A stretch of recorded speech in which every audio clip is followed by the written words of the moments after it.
Hello guys! Welcome to my YouTube channel. Welcome to Biyahe ni Rans. Today we're gonna unbox this earbuds from JBL. This is a JBL Wave 200 TWS True Wireless earbuds. So ito po ay na-order natin from Lazada noong December 12. So ito po ay nag-sale nung nakaraan. Kaya nabili natin siya ng 2,599. So ngayon kung makikita nyo, ilagay ko doon sa baba ang link nito. Bumalik na ulit siya sa 4,999. Halos 5K na yung presyo ngayon. Kaya baka magbago ulit sa January 2022. Baka try natin. Try natin i-check ulit kung mag-sale sila. So ngayon, i-unbox na natin, testing natin. So far kasi maganda naman yung review niya sa link doon sa Lazada. Kasi through JBL talaga to na store lang. Supplier nito. So tingnan natin kung totoo ba yung comments nila. Recommended daw kasi na maganda yung tunog. So i-unbox na natin tong super liit. Malakas daw ang tunog. Try natin guys, try natin i-unbox. So, let's see. Let's go. Alright. So, ito na. Bubuksan na natin to. Yay! Bubuksan na natin.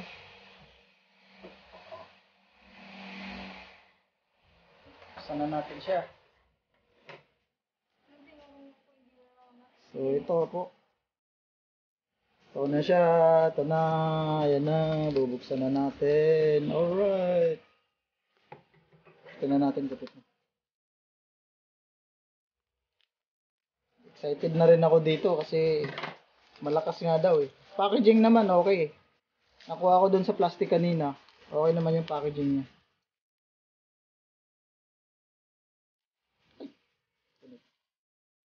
So meron na rin akong JBL dati, yung may wire, pero Bluetooth din siya. Yung hindi siya ganito na ano lang talaga.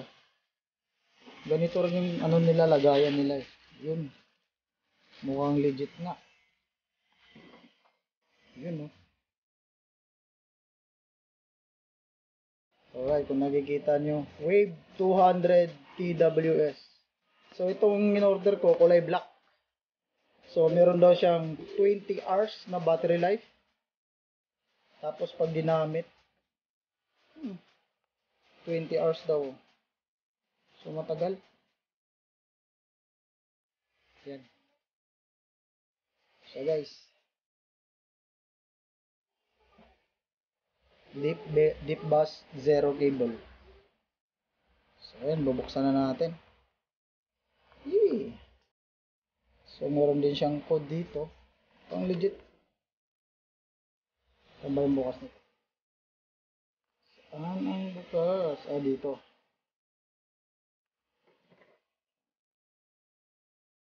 Sensya na, maingay sa labas. Maingay kasi may nagpapagawa ng bahay.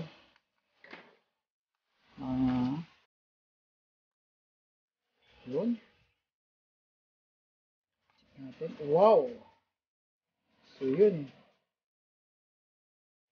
Same. Yung signature ng JBL na cable. Ganito yung ano, kulay niya. So ayun. Ito yung signature nilang kulay. Kulay orange. Tapos yung lagayan black. Maliit lang siya. Ang laman ay yun. Tarang! Wow! So hindi siya nagcha-charge dahil may ganito. Pag tinanggal siguro natin yan, nagcha-charge siya. Ayan. So yun siya guys.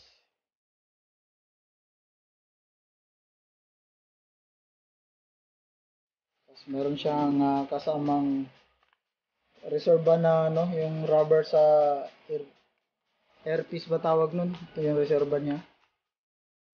Reserve, meron siyang reserve para pamalit pag na ano, saka yung manual. So, yung laman ng manual, ayun, makapal. Puro papel. Yan. Manual.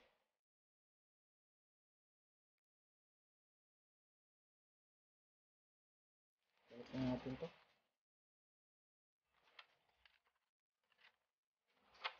Tiding, tiding. Ayan, testin natin. Tatanggalin na natin to. Ito yung nag-ano para hindi siya mag-charge.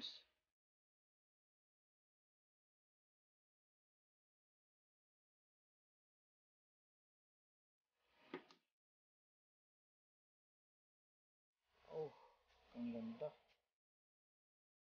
So ito yung sinasabi na may reserva siyang guma para pag nasira to, pwede pa nating palitan ito. Yun. Lagyan muna natin